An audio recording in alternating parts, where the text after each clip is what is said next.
noches, bienvenidos a nuestro programa de Ciencia Mente, donde estamos participando aquí todos los días en hechos científicos que acontecen. Y permíteme presentarme, mi nombre es Caterina Espejo y hoy estaré con el doctor licenciado Juan José Rosselló, hablando sobre el antienvejecimiento y la inmortalidad.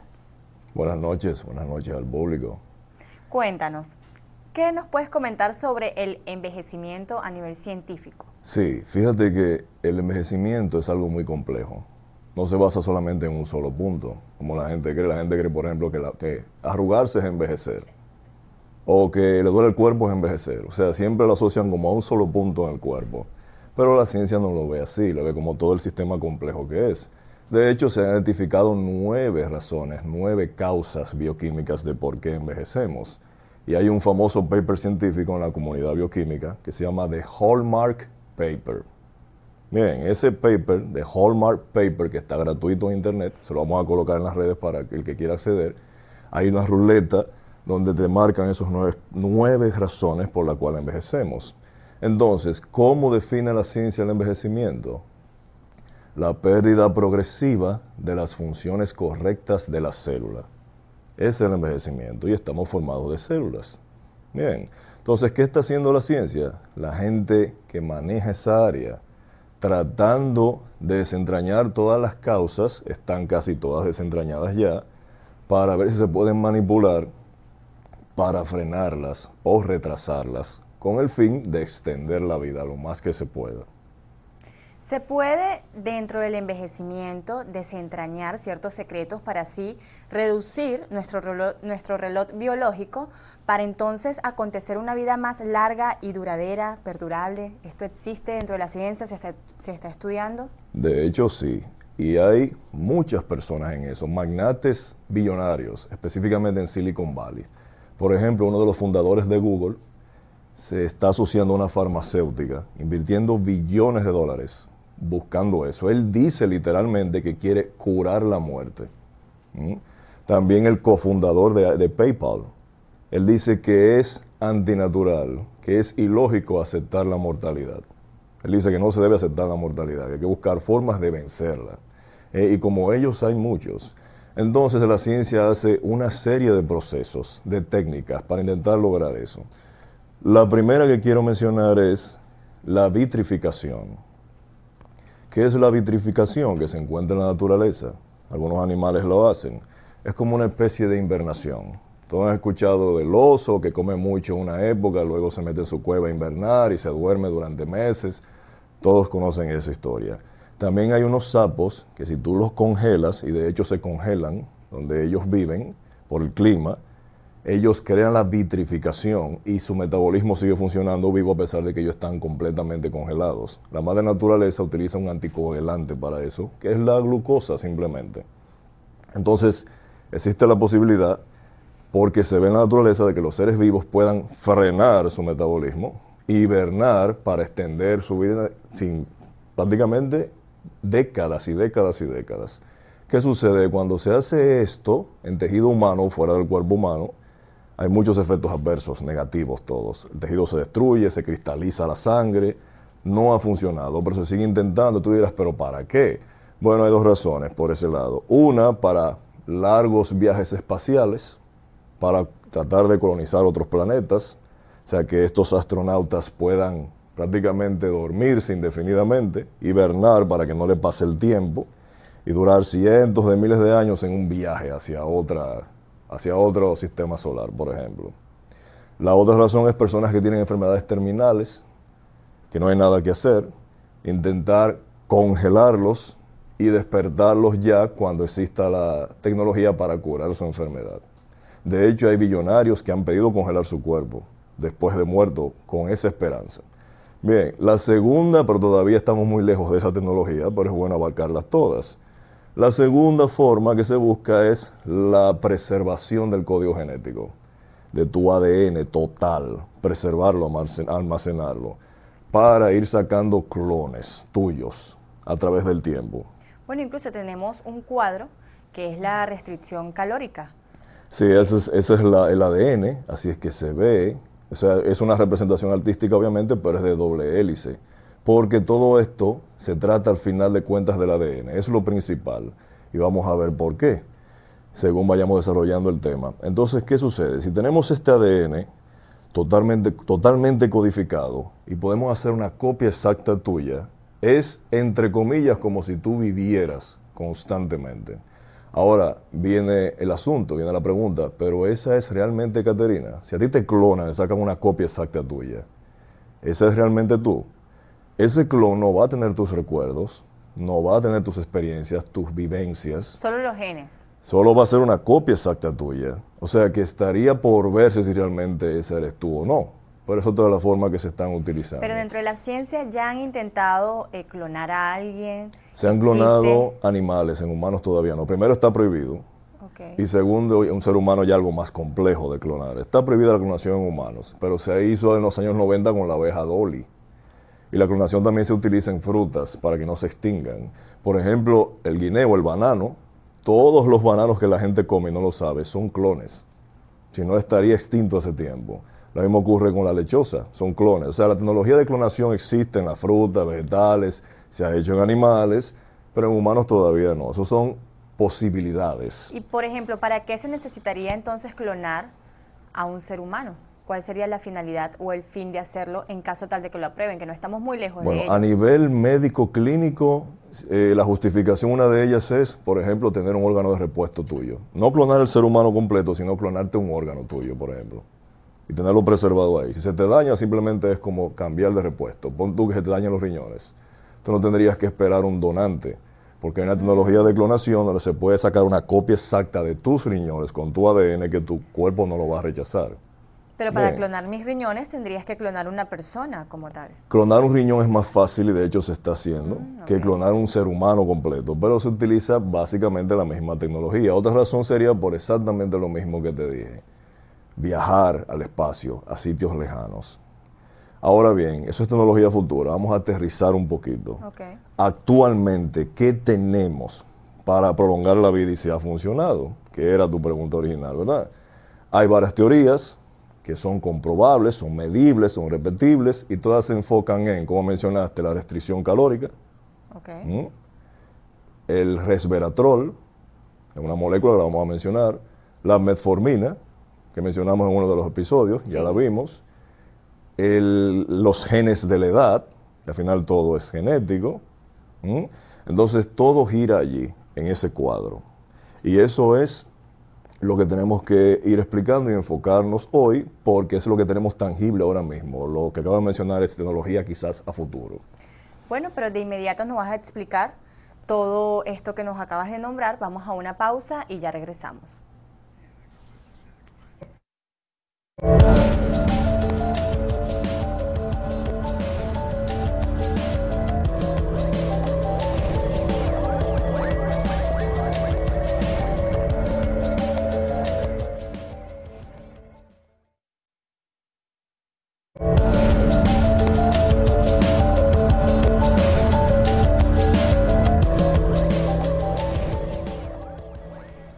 Y continuamos aquí en el programa de Ciencia Mente, donde estamos hablando del antienvejecimiento y su inmortalidad. A ver, Juan, cuéntanos un poco sobre esto de que se extiende la esperanza de vida a través de los estudios que ya estábamos hablando con el envejecimiento. ¿Qué nos puede acontecer? Sí, fíjate que ya se ha hecho a través de los tiempos. Cada vez que la ciencia avanza en algo, lo mismo hace la esperanza de vida. Por ejemplo, en el Paleolítico, la esperanza de vida de un ser humano era 30 años. Tú tenías suerte si llegabas hasta los 30 años. O sea que tú eras un envejeciente a los 30 años. Luego, en los años 1900, mejora la higiene y el saneamiento y la esperanza de vida sube hacia los 49 años. Fíjate que hubo un aumento de 19 años. Para esas personas era normal morir a los 49 años. Hoy en día es inconcebible para nosotros. Luego ocurren dos revoluciones en la ciencia. La primera fue que se descubren las bacterias, los parásitos y demás, y vuelve a elevarse la higiene, el saneamiento, la limpieza, para evitar todas estas infecciones por esos parásitos y demás, y envenenamiento por alimentos, etcétera. Y la esperanza de vida aumenta 14 años más. Entonces pasa de 49 a 64 años, la normalidad. Bien, luego ocurre una segunda evolución. en medicina, después de la Segunda Guerra Mundial, casualmente. En esa época, los seres humanos vivían aterrorizados con muchísimas enfermedades: sarampión, rubiola, polio, tosferina, etcétera. Todas esas enfermedades te podían dar en cualquier momento y eran mortales. Pero ¿qué pasa? Surgen las vacunas y surgen los antibióticos. Entonces ya nadie moría por esas enfermedades o quedaba totalmente deteriorado por luchar con esa enfermedad y sobrevivir. Entonces ya se pasa de 64 años y aumenta la esperanza de vida a 10 años más. Wow. Y ahora estamos hablando que es normal que un ser humano viva en promedio hasta los 74 años. Y fíjate que eso siempre va de la mano con el aumento de la tecnología y los conocimientos en ciencia. Y ahora, hoy en día, sigue ocurriendo. Es muy normal tú ver a una persona de 70 años que no parece de 70 años.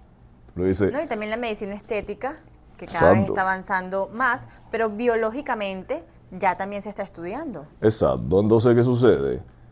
Cada vez que se descubre algo, que la ciencia descubre algo, el ser humano vive más. O sea que es posible, es normal. Por eso se invierte tanto dinero en continuar extendiendo esa esperanza de vida. Bien. Y con respecto a la restricción calórica, un cuadro que nos vas a presentar y nos vas a explicar a continuación. Sí, fíjate lo interesante de la restricción calórica. Se han hecho estudios. Primero fue, así fue la cadena, primero fue en levaduras, después fue en hongos, después en insectos, ¿sabes? Cada vez un organismo más complejo.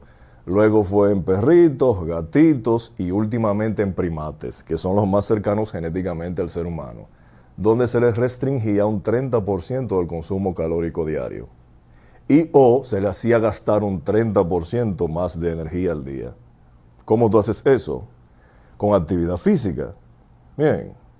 Y controlando lo que comes, las calorías. Y tú dirás, pero ¿y cómo extiende la vida hacer esto? Bueno, resulta que nosotros tenemos un mecanismo bioquímico, es natural en todos nosotros, que se conoce como autofagia. Autofagia, auto, a sí mismo, fagia, comerse a sí mismo. Bien, ¿para qué sirve la autofagia? Es como el sistema de reciclaje del cuerpo humano. Ese sistema destruye todas tus proteínas dañadas en el cuerpo, que se van dañando. Recuerden que todos los tejidos están hechos de proteínas. Desde que una se daña, la autofagia la destruye, la recicla para construir una proteína buena, nueva. Destruye rastros de virus, destruye rastros de bacterias, fíjate que nos protege. Entonces, eso evita el daño directo al ADN o lo reduce. Todos tenemos el proceso de autofagia, que es un proceso catabólico. Bien, todos lo tenemos allí, pero ¿qué sucede? Cuando tú haces actividad física y o restringes el consumo calórico, la autofagia se magnifica y se eleva. Entonces tú envejeces más lento. Ah, ok, interesante. ¿Qué sucede? Estos seres vivos que yo te mencioné, con el proceso de autofagia, la restricción calórica, viven 30% más. 30% restricción calórica, 30% más años de vida. Pero ojo aquí, eso no se ha replicado todavía en seres humanos. Tenemos el mismo mecanismo de autofagia que ellos. Ahora falta ver si haciendo eso en el ser humano, viviríamos 30% más. Imagínate tú, si el promedio de vida actual es 74 años, súmale eso un 30%, estamos hablando que todo el mundo viviría 100 y pico de años como sin nada, solamente con restricción calórica y actividad física, como estilo de vida. Pero esto es posible, o sea, realmente al mundo le conviene que el ser humano viva más. Sí y no, tiene pros y contras. Ya hoy en día hay una sobrepoblación, fíjate que somos billones, porque gracias a la ciencia y tecnología hacemos más de lo que morimos, vivimos cada vez más tiempo. Y eso lleva a una sobrepoblación, entonces ya vienen asuntos éticos. Por eso también se quieren crear colonias lunares, colonias espaciales, colonizar otros planetas, para cuando ya no quepamos aquí, tener más terreno hacia dónde ir. O sea que toda tecnología, toda ciencia nueva tiene sus pros y sus contras. Anteriormente estábamos hablando, bueno, de ciertos medicamentos que nombraste, entre ellos la metformina. ¿Qué nos puedes comentar o qué existe esto con respecto al envejecimiento? Lo mismo, unas científicas, casualmente mujeres, obviamente también había hombres, pero era mujer la líder del estudio, prueba este medicamento en animales, ojo, todavía no se ha confirmado en humanos, y se da cuenta que ese medicamento aumenta el acceso de energía de la mitocondria en la célula. O sea que tiene más acceso a la energía, a sus funciones. La mitocondria es el motor celular.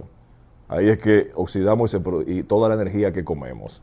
O sea que es importante que esté muy sana. Entonces, ¿qué sucede? Cuando tú consumes metformina, te aumenta esa actividad de la mitocondria y si la mitocondria está muy activa, la persona envejece más lento y puede vivir más tiempo. Entonces, ¿qué sucede? Según vamos envejeciendo, el ADN tiene que sacar copias de sí mismo una y otra vez. Así es que funciona la biología, porque se va dañando. De lo contrario, si se para ese proceso, morimos. Pero ¿qué sucede? Cada vez que el ADN saca una copia de sí mismo, se pierde algo de información, o sea, se pierde un poquito del ADN. Bien, entonces, ¿qué sucede? El cuerpo astutamente, la naturaleza inteligentemente, crea una sustancia o una zona en el cromosoma que se llama telómero.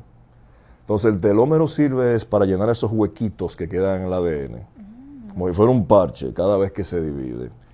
Bien, si la mitocondria está en mal estado, vamos a seguir mencionando el telómero más adelante en el programa, pero si la mitocondria está en mal estado, esa fase del telómero, de reponer esos pedacitos de ADN que quedan, no se logra igual, o se logra lentamente. ¿Qué sucede? Que el telómero se va acortando, según el ADN se divide, y eso significa que vamos envejeciendo. Mientras más se corta el telómero, más rápido tú envejeces. Si mientras más se acorta el telómero, las células se vuelven más lentas en sus funciones biológicas. Entra a un estado que se conoce como senescencia celular, que es como si estuviera como semidormida. Entonces tú te regeneras más lento, te recuperas más lento de los ejercicios, haces la digestión más lento, todo ocurre más lento, porque entras en ese estado. Sin embargo, si tú le das energía a la mitocondria, es como si le pusieras turbo a un carro, y ayudas en cierto modo a revertir ese proceso. Bueno, incluso existen ciertos suplementos o medicamentos que dicen que te da energía celular, pero dentro de esto, ¿qué me puedes hablar del telómero y la telomerasa? Exacto. Entonces, como te venía diciendo del telómero, el telómero está en los bordes del cromosoma. Ahí es que se encuentran. Los cromosomas parecen como una especie como de X. Ahí lo estamos viendo en pantalla. Ese es el telómero, esas bolsitas que están en los bordes del cromosoma. Ahí es que se va cortando. Y como les dije, sirven para rellenar el código genético cuando le falta información. Bien, con la restricción calórica, esos telómeros se recortan menos, con la actividad física también. Sí, con la actividad física se recortan menos, o sea, duran más tiempo en ser recortados. ¿Qué sucede aquí? Una científica, también una mujer, hace un experimento con la proteína telomerasa, que nosotros la tenemos, y producimos grandes cantidades cuando estamos en la barriga de nuestra madre. Y en ciertas células en el cuerpo, por ejemplo los ovarios, las células que fabrican los espermatozoides, ciertas células específicas, las células madres, producen telomerasa, pero no en todo el organismo. ¿Qué pasa? Esta científica toma esa proteína, la telomerasa, coge células humanas envejecidas, la baña en telomerasa, en esa proteína, y la célula se vuelve inmortal. Se regenera, se replica, se repite una y otra vez. ¿Por qué? Porque los telómeros tienen una capacidad, un ser humano promedio, de 50 a 70 divisiones, no más. Sin embargo, cuando tú las bañas en telomerasa, se dividen cientos y cientos de veces. ¿Qué significa eso? Que tú pudieses extender tu vida muchísimas veces. Y ya se ha visto en la naturaleza. Por ejemplo, tú sabes que hay animalitos que viven mucho menos que nosotros. El perrito envejece 7 veces más rápido que un ser humano, por genética. 10 años de vida promedio. El ratón, 2 años de vida promedio, y mueren. Pero también hay otro lado de la naturaleza, animales que viven, por ejemplo, el tiburón de Groenlandia, 292 años. Y se han encontrado tiburones que viven 512 años. O sea, su vida normal. Un ser vivo con 512 años. Entonces, si ellos lo pueden hacer, se preguntan los científicos, ¿por qué nosotros no? ¿Entiendes? Entonces, viene un punto delicado con la telomerasa. Fíjate que yo te mencioné la palabra inmortal, volver una célula inmortal. Resulta que el cáncer es una célula inmortal. No muere, se replica sin parar porque la célula cancerígena puede activar la proteína telomerasa y usarla en contra tuya. Ella no muere y el tumor empieza a crecer sin parar dentro de ti. O sea que ella se alimenta de la telomerasa. Por eso es que no muere por esa proteína telomerasa. O sea que si tú dirás, pero ¿por qué no estamos aplicando telomerasa a todos los seres vivos ya para que no mueran? Bueno, porque hay que controlarlo. Demasiado telómero, si ese pedacito de ADN que sobra, tú le pones demasiado, lo pones más largo de lo que va, ocurre una mutación negativa y crece un tumor, surge una célula cancerígena. Muy poco telómero, envejeces más rápido. O sea que hay que encontrar la manera de manipularlo, controlarlo, para que sea equilibrar, para que entonces se extienda la vida. Pero sin desarrollar el cáncer. Por eso es que todavía no se está aplicando esa terapia de telomerasa. Quizás en un futuro diga, mira, yo quiero vivir hasta los 500 años, me voy a poner una terapia de telomerasa, pero ya va a estar controlada. Entonces ese es el problema, que tiene siempre las dos caras. La inmortalidad existe, las células cancerígenas son inmortales. Por eso tú tienes que extirpar el tumor, dar quimio, radio para destruirlo, si no nunca muere, se replica hasta que mata a su huésped, si tú no lo frenas. Entiendo. ¿Y algún medicamento o algo que se esté estudiando, quizás ya digan, por ejemplo, mira, a partir de los 45 años, cierto medicamento que va a empezar a frenar la telomerasa? ¿Puede existir? Que se acorte menos. Sí. Hasta ahora, el único que se ha descubierto, que más que medicamento es una sustancia nutricional, es un suplemento, es el resveratrol, que tiene una manera de ayudarte a extender la vida, pero tampoco se ha demostrado en humanos, no son concluyentes. Bien, entonces, ¿qué es el resveratrol? Es un fenol antioxidante que producen algunas plantas. Fíjate tú qué interesante, ¿para qué? ¿Para qué esas plantas, como por ejemplo la uva, que tiene resveratrol en su cáscara, en la piel, los frutos secos, el chocolate negro? ¿Para qué esas plantas producen resveratrol? Cuando son lesionadas, lastimadas, o cuando un parásito o una bacteria o un virus la ataca. O sea que es como una especie de defensa de esas plantas. Bien. Wow. O sea que, por ejemplo, el vino contiene resveratrol. ¿Qué sucede? Esa es la buena noticia. La mala noticia es que se ha estudiado los efectos antiedad del resveratrol en dosis altísimas, que para tú llegar a esa dosis tomando vino tendrías que emborracharte, y la borrachera por el alcohol neutraliza el beneficio del resveratrol, porque te intoxica el hígado. Entonces ahí que entra la suplementación. Yo quiero mucho resveratrol, pero sin el alcohol. ¿Y qué entonces relación tiene con la telomerasa? No es directa, pero sí indirecta. El resveratrol en el ser humano, en los seres vivos que se ha estudiado, es posible que también en el ser humano caemos a lo mismo, en el ADN mitocondrial. Da energía a la célula para que funcione mejor.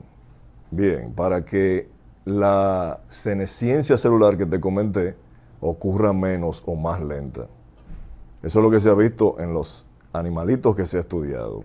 Entonces quizás ocurra lo mismo en el ser humano, pero está por verse. Pero consumirlo no está tampoco de más, porque se han visto otros resultados. Por ejemplo, aumenta la sensibilidad a la insulina, se mejora la captación de la glucosa, menos riesgo de diabetes, también es antioxidante, o sea que consumirlo no está de más. O sea que me estás queriendo decir prácticamente que el vino me puede dar energía. Porque si me estás nombrando la uva más el resveratrol. El resveratrol del vino, pero entonces el alcohol es depresivo al sistema nervioso. El alcohol, si te excedes. Si te excedes, claro, el alcohol te apaga, te pone apático. Entiendo. Bueno, vamos a entrar entonces al segmento que es el libro de la noche. Vamos a ver qué libro tenemos en la noche de hoy. Bueno, tiene que ver con el tema que estamos tratando, la singularidad de Kurzweil. Mírenlo ahí, la singularidad está cerca. ¿Qué es la singularidad? Es cuando los humanos se fusionen con las máquinas, que es otra forma de inmortalidad. Es muy interesante. Esos son conjeturas científicas de este investigador, Ray Kurzweil, y autor. Él dice que para el 2045 él cree que ya eso va a haber ocurrido. O sea, tú fusionado con las máquinas. A pesar de todo es un libro futurístico. Es un libro futurístico, pero basado en ciencia actual y real. Y de hecho él te pone el ejemplo típico. Ya estamos prácticamente fusionados con las máquinas. Todo el mundo anda con un smartphone en la mano. Nadie vive sin su smartphone. De hecho, tú dejas ese celular en tu casa y tú te pones nervioso, tú te desesperas. Bueno, incluso dice, cuando los humanos trascendamos la biología, exacto, que ya incluso estamos trascendiendo, pero a nivel de conciencia. Entonces realmente él nos pone varios ejemplos. Por ejemplo, que tú acabas de mencionar la conciencia, bajar toda tu conciencia en una computadora, descargarla, como en un disco duro, imagínate eso. Bueno, como la película Matrix. Exacto. Para quienes las hayan visto, en eso consiste. Exacto, entonces se está tratando de hacer eso, descarga, pero todavía falta mucho, obviamente, descargar toda tu conciencia a una máquina. Imagínate tu conciencia conectada a toda la red del Internet, el mundo entero, tienes acceso a toda la información instantánea.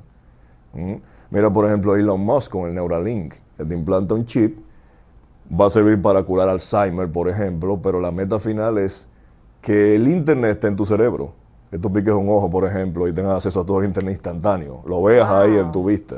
O sea, te está fusionando con las máquinas. Es simplemente un pasito más, porque ya estamos fusionados, vuelvo y repito. Nadie anda sin su smartphone. Todo el mundo se pasa el día entero conectado a la red. Pero esto del chip todavía no lo estamos aplicando. No, eso se está estudiando. Se está estudiando. Entonces ahí él te plantea otra forma de inmortalidad, volverte una máquina. Wow. Pero con tu conciencia humana. O que seas mitad humano y mitad máquina. La ciencia ficción lo ha abordado varias veces. Se le llama cyborg a eso. No, es muy interesante. Hasta yo quiero leerme ese libro. Él tiene varios del tema. Ese es solamente el primero. Es súper interesante, claro que sí. Bueno, vamos a seguir entonces hablando del tema después de la pausa y los cortes comerciales.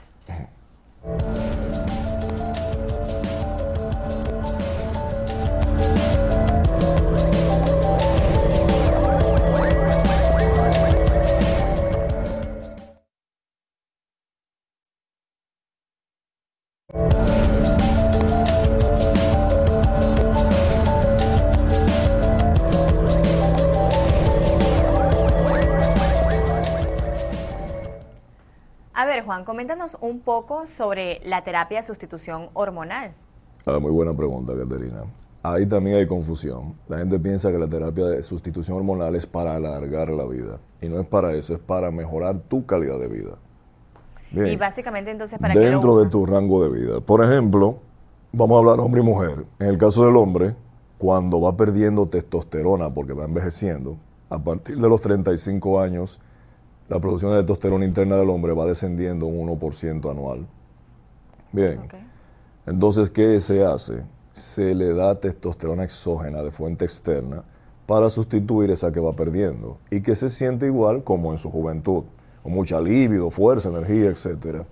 Pero no es para que viva más, es para que tenga mejor calidad de vida. ¿Qué sucede? Cuando el hombre le baja la testosterona, le aumenta el riesgo de diabetes, le aumenta el riesgo de cáncer, le aumenta el riesgo de ponerse obeso, le aumenta el riesgo de desarrollar disfunción eréctil, depresión, química, le aumentan muchos riesgos. Okay. Entonces, esa terapia va a hacer que todos esos riesgos se mantengan a raya, que disminuyan. Bien, pero no se debe confundir alargar vida con calidad de vida. ¿Y en la mujer? En la mujer, la hormona que empieza a reducirse su producción es el estrógeno. Y ahí viene el asunto de la menopausia. Cuando el estrógeno le baja, le pasa lo mismo que le pasa en el hombre, en el cerebro. Fuertes cambios de humor por la falta de estrógeno, siente unos calores cuando está premenopáusica, le baja el deseo sexual, la libido, aunque después le sube, empieza a perder calcio en los huesos, tiene más riesgo de aumentar la grasa, de ponerse obesa, pierde masa muscular. O sea, básicamente le pasa casi lo mismo que al hombre, pero por perder el estrógeno. ¿Qué sucede? Que el sistema hormonal de la mujer es más complejo que el del hombre. La mujer, la mitad del ciclo menstrual, se le eleva el estrógeno y la progesterona le baja. Y la otra mitad del ciclo, la progesterona le sube y el estrógeno le baja. ¿Qué sucede? Que si la mujer empieza a acumular grasa, empieza a producir otro tipo de estrógeno que se llama estrona. La estrona se produce en la grasa, que tiene efectos estrogénicos, pero más débiles. Por ejemplo, le indica al endometrio que se engrose, como si fuera menstrual, como si fuera a esperar una criatura. Okay. El endometrio se empieza a engrosar, se llena de nutrientes esperando la supuesta criatura. Pero ¿qué pasa? Como la mujer en la menopausia no produce suficiente progesterona para que le provoque la menstruación y liberar toda esa masa del endometrio, puede desarrollar endometriosis. Incluso puede desarrollar una hipertrofia, una hiperplasia benigna allí. Hiperplasia, división celular, que si no se frena a tiempo, pudiese, no necesariamente con el tiempo, desarrollar un cáncer. Entonces, ¿qué sucede? Cuando a la mujer se le pone en terapia de sustitución hormonal, como se le hace al hombre para que se sienta bien, no es con testosterona en sí, aunque le va a bajar también. Es con estrógenos, progesterona, DEA, que es una hormona que se llama dehidroepiandrosterona, que es una hormona que tenemos ambos sexos y se va perdiendo con la edad también. Y quizás un poquitito, muy mínimo de testosterona, porque la mujer produce muy poco. Si se pasa de testosterona, va a actuar como si tuviera el síndrome de ovario poliquístico. Le va a aumentar la resistencia a la insulina, le puede dar diabetes, puede crear quistes en los ovarios, le va a cambiar la voz, se le puede hipertrofiar el clítoris, muchas cosas, se siente mal mentalmente. De hecho, se han hecho estudios en las mujeres que usan testosterona muy alta, le da menorrea antes de tiempo, se le quita la menstruación, pero cuando el cerebro de la mujer se baña en testosterona, puede caer hasta en depresión. Pero ¿y si la usa en dosis moderada? Muy mínima bajo vigilancia médica. Con las otras hormonas le puede ayudar. Pero ¿qué sucede? Que esto es muy controversial todavía. Hay toda una serie de estudios donde te muestran, mira todo el listado de beneficios, múltiples beneficios que tú obtienes con la terapia de sustitución hormonal. Son varios. Mira los posibles riesgos, entre ellos el cáncer. Entonces por eso hay muchos médicos que son aprensivos de ponerte en esa terapia por el factor cáncer. Pero ¿qué sucede? Que la mujer tiene que decidir, ok, este es el listado de beneficios, yo los quiero. Este es el listado de posibles riesgos. No me interesan, yo como quiera lo voy a hacer. Porque el beneficio supera el riesgo, sí, ¿verdad? No, y no solamente eso, sino que si es bajo supervisión médica, exacto, lo estás haciendo bien. Ahí va, entonces déjame ir al profesional del área, decirle que quiero terapia de sustitución hormonal, como va. Si tú le pones testosterona sola a la mujer, va a tener serios problemas. Claro. Porque esa no es la hormona dominante en ella. No es como el hombre que tú le pones testosterona y le pones un antiaromatasa, un antiestrogénico, y ya con eso él resuelve. Y otra cosa que tiene que saber la gente, que una vez tú decides irte por ese camino de tomar control de tus hormonas sexuales, eso es de por vida. Eso no es que lo voy a hacer un tiempecito y después lo voy a dejar. Puede ser que si eres joven y haces eso, te salgas con la tuya, que hagas un ciclo y pares y todo tu sistema hormonal vuelva a la normalidad. Puede ser, es posible. Pero a cierta edad tú haces eso y lo que hace es que tu producción interna se va muy por debajo y nunca te recuperas. ¿Qué significa eso? Que tienes siempre que usar hormona exógena, externa, como una terapia de por vida. Por eso se llama terapia de sustitución hormonal. O sea, estás sustituyendo la tuya. Bueno, es muy interesante esta pregunta, este tema, y continuamos.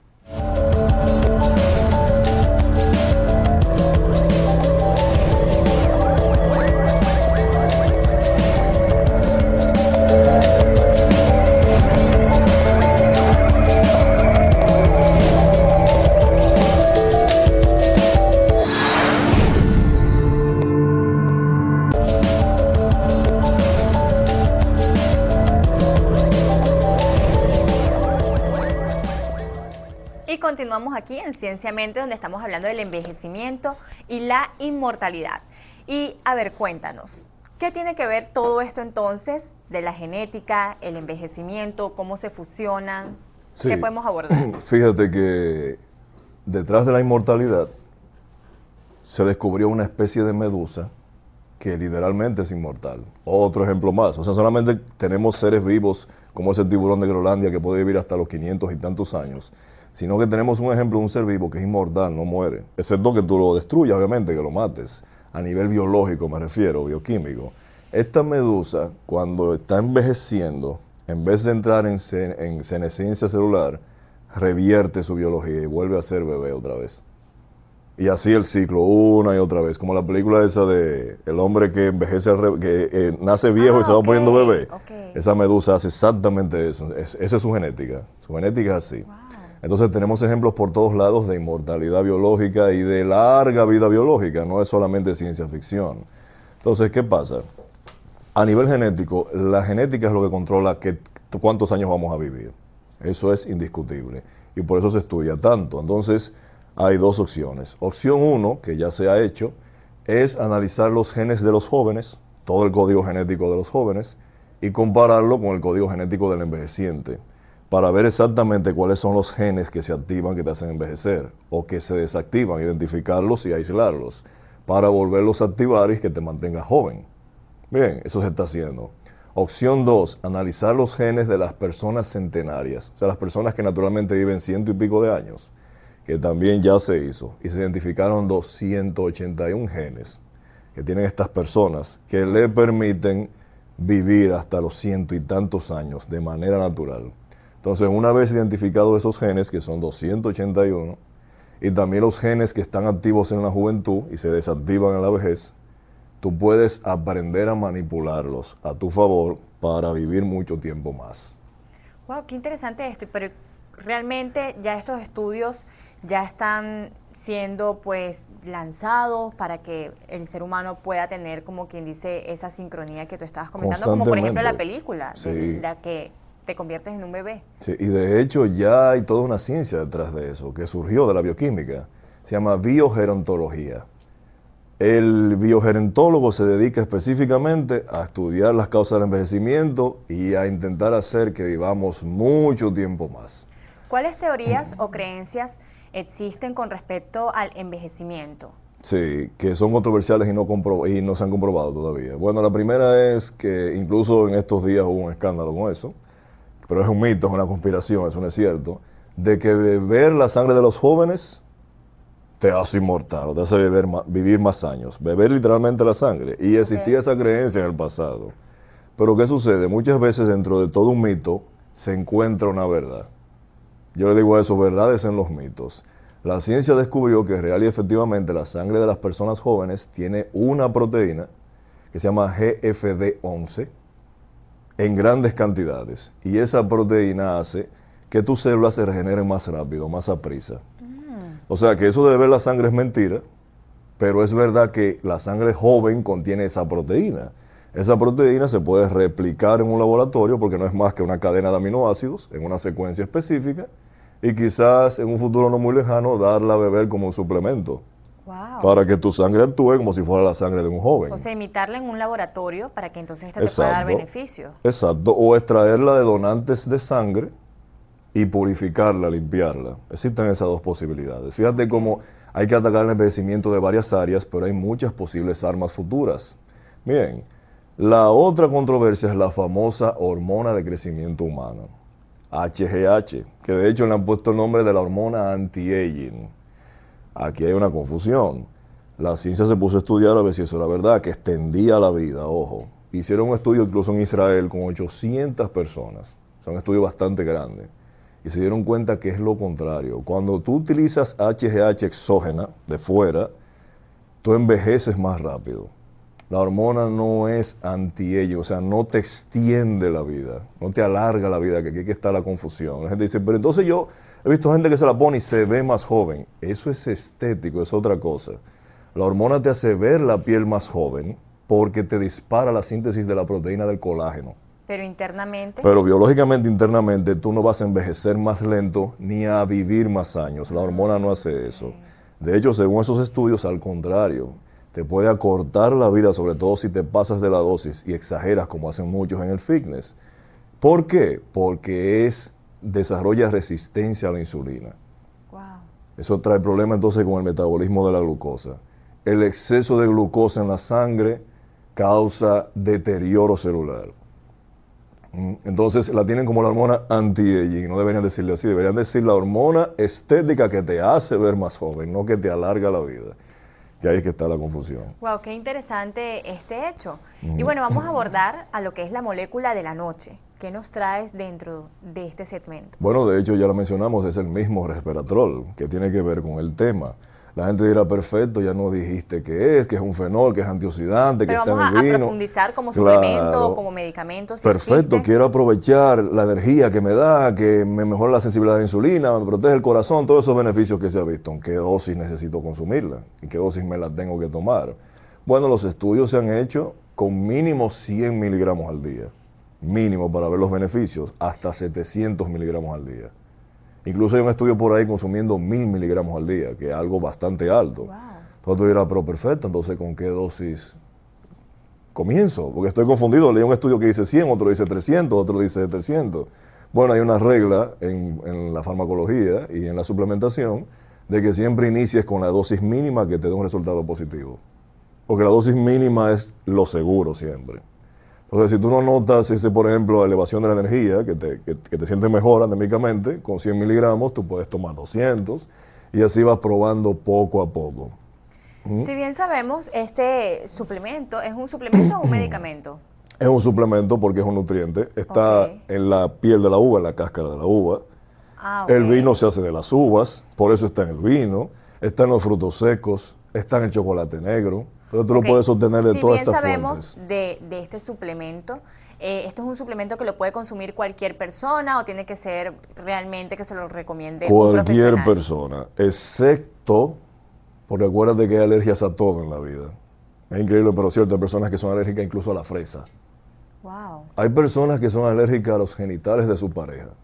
Escucha esto. no puede ser. ¿Y Así cómo es. es eso? Estoy Hasta ese asombrada. extremo hay tipos de alergia. Los genitales de tu pareja te dan alergia, te irritan. Pero ¿y en qué sentido te dan alergia? Cuando tienen contacto, te irritas esa zona. Se te ¿En inflama, se serio? te pone roja. O sea, son cosas raras, pero ocurren. O sea ¿Sí que existe eso? existe eso, lo puede investigar en internet. Entonces, hay personas que son alérgicas a la uva. Son muy pocas, pero estoy diciendo que existen. Claro. O al chocolate, o a los frutos secos. Esa alergia es más común. La alergia a los frutos secos es más común. Ok. Entonces, si tú compras un suplemento de resveratrol, tienes que asegurarte que no venga de la fuente que te produce alergia, porque vas a hacer una reacción alérgica y te va a caer mal. O sea, que digamos que este suplemento es un poco delicado.